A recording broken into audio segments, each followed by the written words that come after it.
जिजाऊ शैक्षणिक सामाजिक संस्थेच्या माध्यमातून निलेश सांबरे यांनी कोकणासह महाराष्ट्रभर अनेक सामाजिक उपक्रम राबविले आहेत।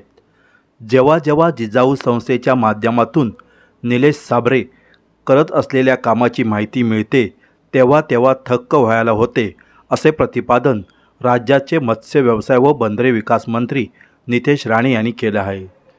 रत्नागिरीतील जिजाऊ संस्थेच्या श्री भगवान महादेव सांबरे मोफत रुग्णालयाच्या लोकार्पण सोहळ्याला नामदार राणे उपस्थित होते। यावेळी ते बोलत होते।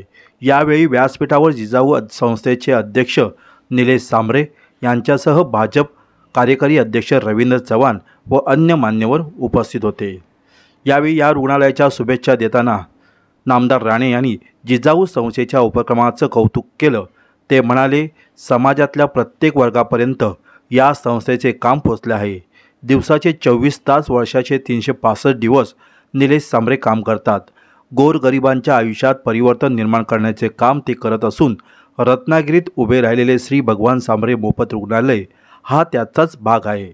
निलेश सांबरे यांच्या या कार्याला आमच्या शुभेच्छा तर आहेच, पण या कामात कुठे अडथळे आले तर आम्ही सोबत आहोत, ही ग्वाही यावेळी नामदार नितेश राणे यांनी दिली।